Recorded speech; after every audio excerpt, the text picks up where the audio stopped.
Na našoj divnoj planeti u svakom momentu odigrava se milion čudesa.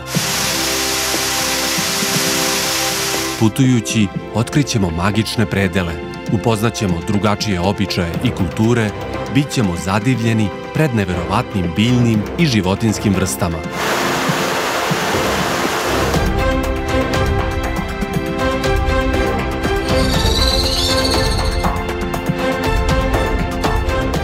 Planeta puna tajni.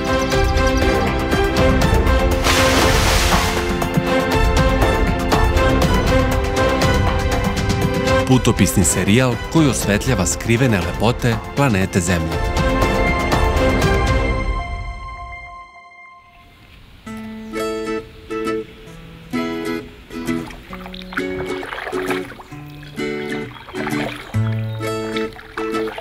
Dobar dan, evo me u svojoj novoj kancelariji u jednom dunavskom rukavcu blizu Krčedinske Ade. Dan je prelep i nebo je baš raspoloženo. Krčedinska Ada se nalazi u Srbiji, 40 km severno od Beograda. Krenuo sam iz mesta Gardinovci da se spuštam nizvodno prema Dunavu. Ovde nema puno saobraćaja, ako ne računamo ribe i patke. Nema pecaroša, brodova, tako da je ovo prava oaza za životinje koje ovde žive. Kano je odlično prevozno sredstvo za istraživanje rečnih kanala i rukavaca, a i ritam veslanja se odlično uklapa u spori ritam ovih voda. Kada čovek izađe iz grada, treba mu neko vreme da se navikne na zvuke prirode.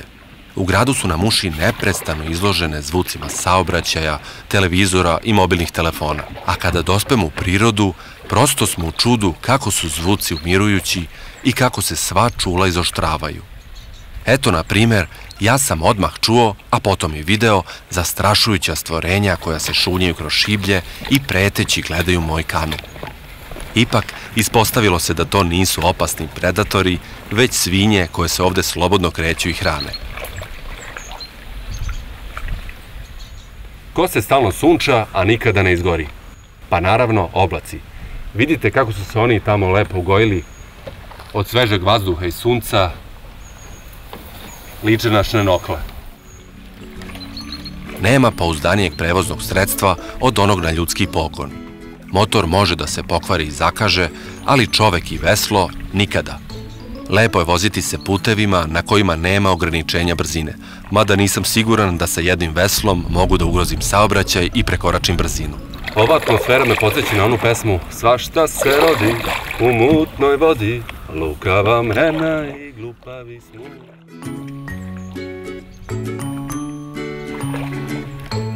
Skrećem desno iz glavnog toka u plići deo, koji izgleda kao močvara. Tu sam se i zaglavio.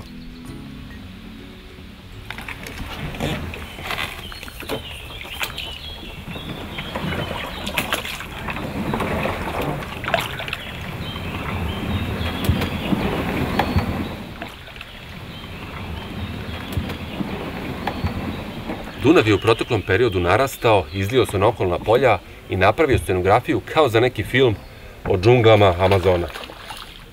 Evo, ribe iskaču. Sada se povukao i za sobom ostavio ovakvu scenografiju.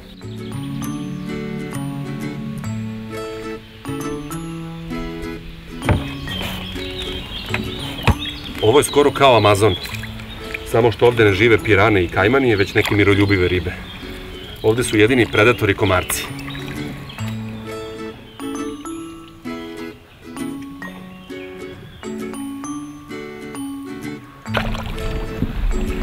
Gde god da boravim u prirodi, uvek pronađem neko đubre ljudskog porekla. Bez obzira da li čovek roni u moru, penje se po planinama ili provlači kroz pećine, uvek će se pronaći neko smeće. Ni ovaj rečni rukavac se po tome ne razlikuje. Evo kako čovek se zagađuje prirodu, baca sve i svašta u reke, reke odnose do mora i okeana, a najveći procenat đubreta čini upravo plastika. Šta reći, sem da je čovek najinteligentnije i najidiotskije biće. Par stotina metara pre tačke gde se rukavac uliva u Dunav, izašao sam na kopno i sada sam zvanično na Krčedinskoj Adi. Krčedinska ada spada u najveće ade na Dunavu u Srbiji, sa 10 km dugom obalom i površinom od skoro 9 kvadratnih kilometara. Krčedinska ada je svojevrsni rezervat prirode. Stanište mnogih ptica, mrestilište riba, kao i mesto za ispašu stoke. Na ovom ostrvu slobodno trče konji, magarci, krave, kokoške, ćurke, mačke, psi, kao jedan veliki zoološki vrt na Dunavu.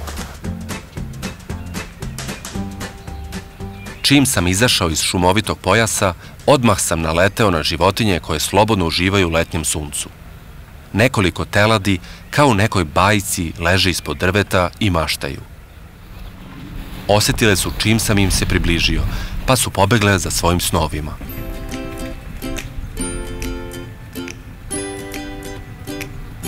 Stotinak metara dalje, na samoj obali Dunava, velika grupa krava i volova se mirno kupa i gleda kojim je to došao u nenajavljenu posetu. Pred mojim očima se pojavljuje još jedna vesela družina. Evo, plemenu krava pridružilo se pleme konja. Konj je stvarno plemenito biće. Poseduje dostojanstvo čak i kada ga jašu ili kada nešto vuče i nosi. Kažu da konji imaju bolje pamćenje čak i od slonova. Svaki konj, baš kao i čovek, ima svoj karakter. Ima ih raznih. Evo ga ovaj prvi predvodnik.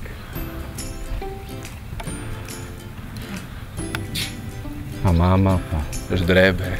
Lepo je videti konje koji nemaju sedla ni uzde, pa mogu slobodno da biraju kojim će putevima da idu.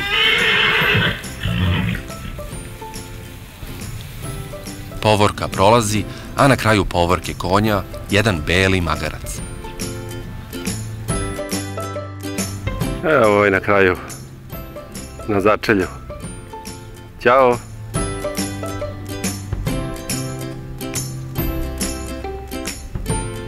Nije u redu da samo životinje budu u prvom planu. Svuda oko nas su podjednako lepa živa bića koje zovemo drveće. Bez puževa ili mačaka bismo verovatno mogli da živimo, ali bez ovih fabrika kiseonika i hlada ne bismo. Moram da ga zagrnem.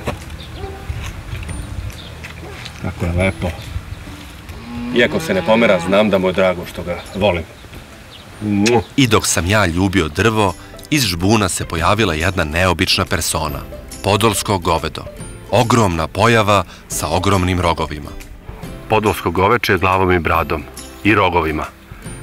I najhrabriji toreador bi se uplašio ovih rogova. Podolsko govedo je autohtona vrsta poreklom iz Rusije i Ukrajine, a neki primerci, kao što vidimo, odlično se osjećaju i na Krčedinskoj adi. Mnoge žene se žale da nema dobrih i pravih muškaraca, a možda su ove žabice u stvari prinčevi. Samo devojke treba da ih poljube i pretvorit će se u prinčeve.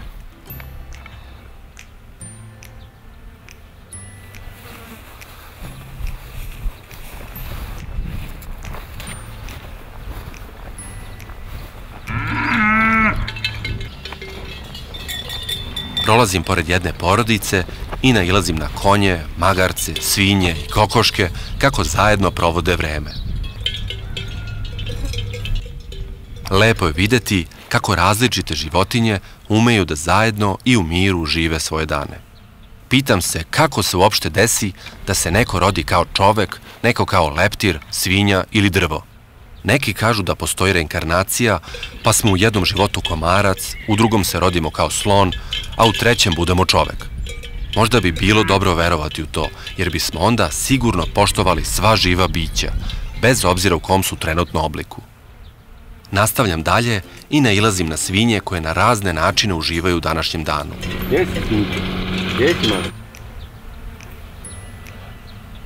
Neke se kupaju u Dunavu i mažu blatom, dok druge spavaju u hladu. Pitam se o čemu li svinje maštaju. Kao dirigentskim palicama, ova 4 musketara mašu svojim repovima dok pasu travu. Za to vreme njihova 3 lenja brata se odmaraju i sanjaju, ko zna kakve snove. Istražujući inteligenciju životinja, naučnici su sastavili rang listu uzimajući u obzir veličinu mozga i onoga što životinja može da nauči. Na prvom mestu neočekivano je čovek, od 2. do 7. mesta su različite vrste majmuna, šimpanza, gorila, pavijan, zatim slede kit, delfin, slon i na 11. mestu je svinja. Kada je gledam, teško mi da poverujem u to, ali činjenice su činjenice, tako da svinja je mnogo pametnija nego što izgleda. Inače, svinje imaju izuzetno razvijen njuh. Toliko je nepogrešiv da u nekim zemljama aerodromska policija koristi svinje za otkrivanje krijumčara droge. Dok se u daljini kreće ogromno krdo krava i konja, ispred mene se smestila simpatična grupa magaraca. Moram da ih upoznam. Magarcima me je predstavio čovek koji nadgleda životinje na Adi. Dok pričam sa ovim simpatičnim gospodinom, razmišljam kako je njegov posao 100 puta zanimljiviji i korisniji od poslova u dosadnim kancelarijama. Prašinu, evo. Kako si to udari?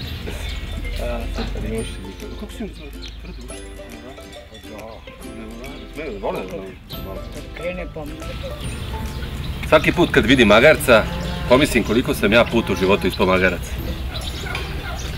Ali od sad se neću vrediti kad mi neko kaže da sam magarac, zato što su magarci stvarno imaju integritet.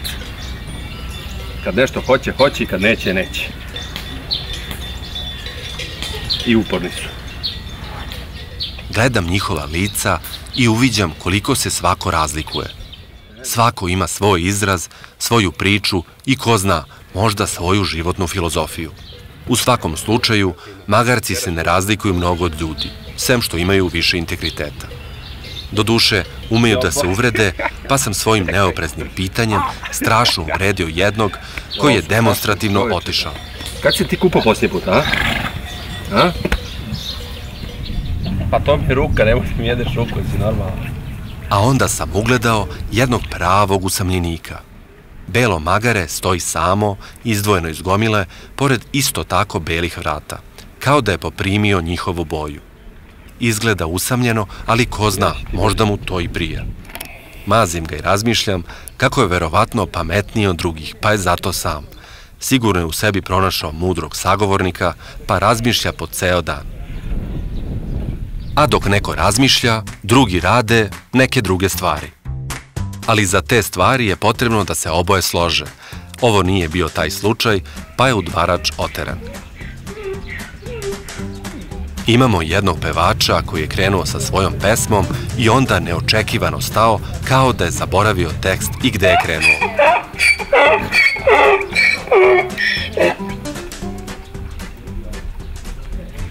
A kada dođe vreme da se životinje nahrane, nastaje pravo uzbuđenje. Njihov hranitelj ih poziva karakterističnim pozivom i to je životinjama najslađi zvuk.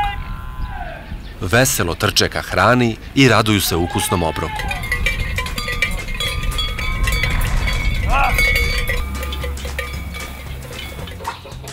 Ne smemo zaboraviti ni pernate životinje. Svuda okolo trčkaraju kokoške i petlovi, guske i gusani, ćurke i ćurani, atmosfera ista kao u gradskim klubovima petkom i subotom. Baš sam bezobrazan što ću ovo da kažem, ali stvarno kokoška i petao imaju tako glupkastu facu, ali ko zna, možda se iza toga krije neki fascinantan mozak. Ko sam ja da sudim o nečoj pameti? U svakom slučaju, da nema kokošaka ne bi bilo ni jaja, a da nema jaja ne bi bilo ni krempita koje toliko obožavam, tako da im je sve oprošteno. Psi na Krčedinskoj Adi pomažu u nadgledanju životinja, da usmeravaju krda i okupljaju životinje koje se odvoje. Za taj posao su nagrađeni hranom i maženjem. A si isprljala, čoveče. Šta si to video? Setio sam se one priče kada je jedan čovek pitao Boga kako da znam da li neko mogu verovati, a Bog mu odgovara: ako laje, pouzdan je 100%. Ako nekom na ovom svetu možeš da veruješ, to je onda psu. Neko je rekao život bez psa je zabluda i bio u pravu. O psima nema šta mnogo da se priča, njih treba samo voleti. Paunovi su također ravnopravni stanovnici ovog raznobojnog grada na obali Dunava. Šunjaju se kroz šiblje i traže svoj deo kolača i sa razlogom se hvale svojom nesvakidašnjom lepotom.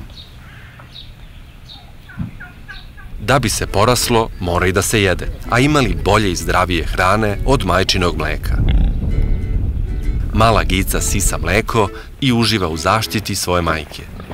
Ko će te u ovom svetu zaštititi po svaku cenu ako neće majka? Ako se neko suviše približi, Gica ume da pobegne brzinom strela.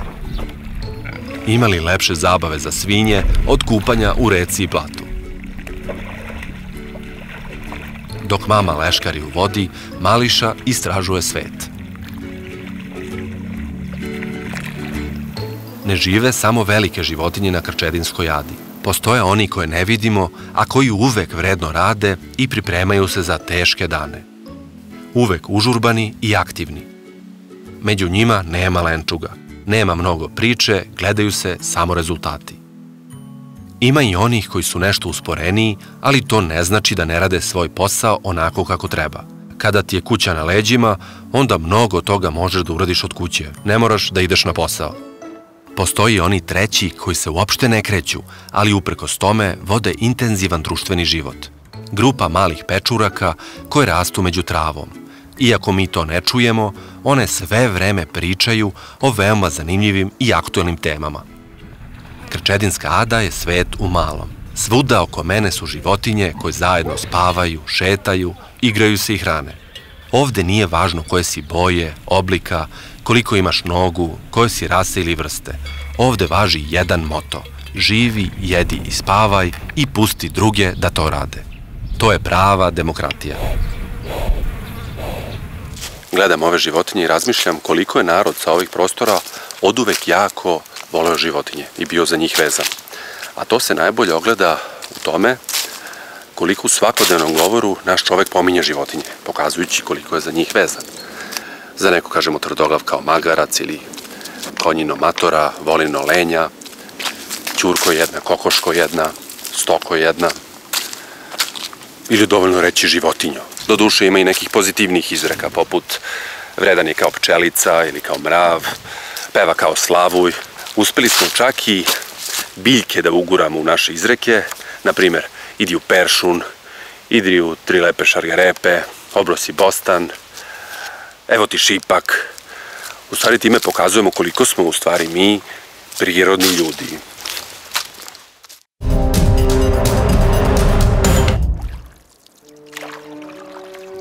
Sledećeg dana moj kanu me je odveo na sasvim drugačije mesto. Ista reka, par desetina kilometara nizvodno. Beograd, Zemunski kej. Juče sam se provlačio kroz drveće koje raste iz vode, a sada pravim slalom između čamaca.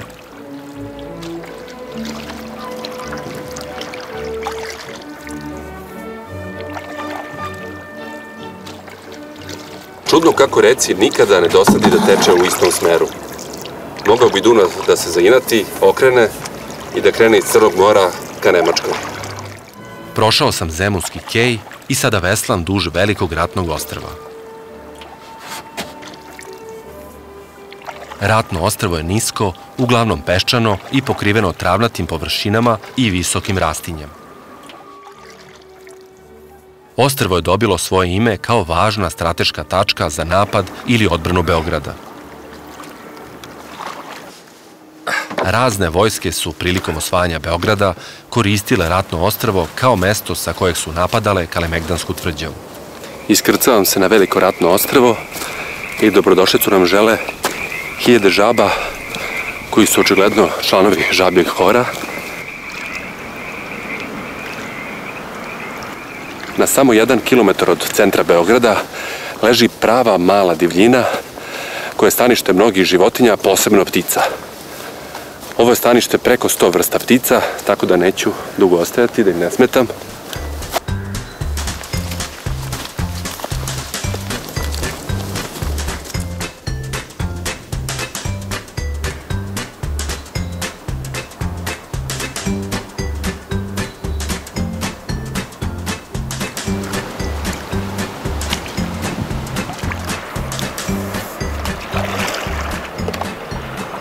Veslam dalje prema ušću i dolazim do malog ratnog ostrva koje su odavno, bez jednog ispaljenog metka, osvojile patke. Ušće Save i Dunava je zborno mesto različitih ptica. patke, galebovi i svrake odavde imaju najbolji pogled na Kalemegdan i brodove koji sporo prolaze.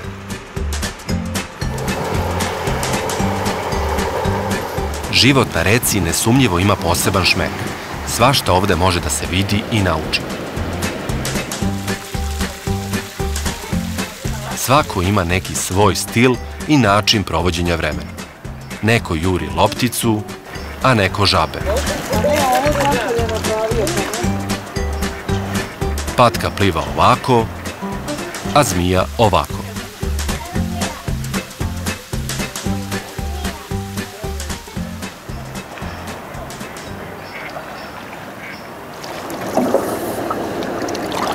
Ko ima prednost? Veći ili manji brod? Pa naravno veći brod, tako da je na njemu da se skloni.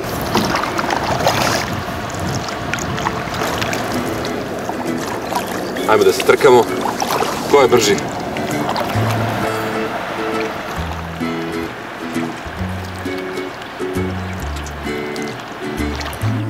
Nisam do sada posmatrao Beograd sa reke i mogu reći da je ova perspektiva veoma zanimljiva.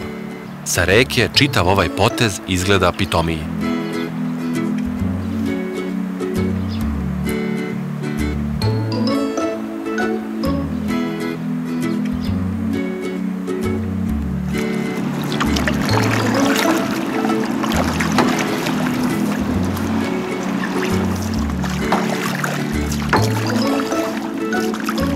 Dok polako pada mrak, usmeravam pramac ka Brankovom mostu.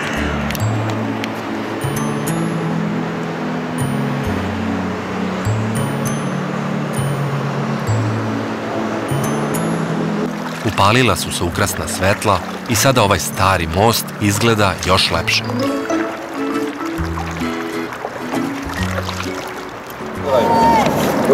Neke devojke na mostu su osetile da sam usamljen u kanuu, pa su započele razgovor. Bolje nego u vazduhu! One su na mostu! Doživljaj Beograda sa reka je potpuno drugačiji i mnogo lepši.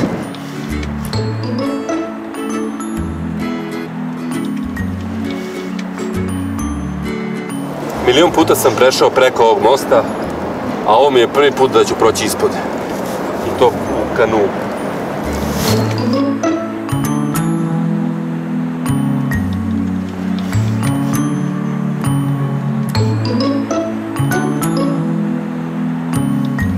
Porediti prirodu i čoveka kao graditelja je potpuno smešno. Ali ako se čovek prirodi bar u nečemu približio, to je onda izgradnjom mostova. Svaka čast arhitektama nebodera i, ne znam, velikih nekih hala, ali mostovi su stvarno najlepše građevine. Kada se kolima vozite preko mosta ili ga prelazite peške, onda to ne može toliko da se oseti. Ali kada plovite ispod mosta, onda se čovek osjeća nekako specijalno i svečano. Samo da rečna policija ne pomisli da sam neki diverzant.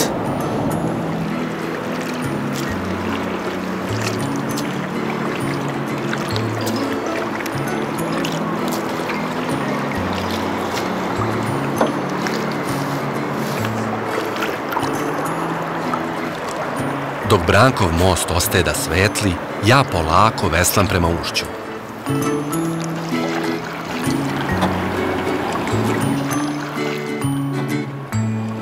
Osvetljen je i Kalemegdan, a i pobednik je u svetlećem raspoloženju. Beograd polako tone u mrak, a ja sam zadovoljan što sam vikend proveo u prirodi, družio se sa životinjama i posmatrao svet iz kanua.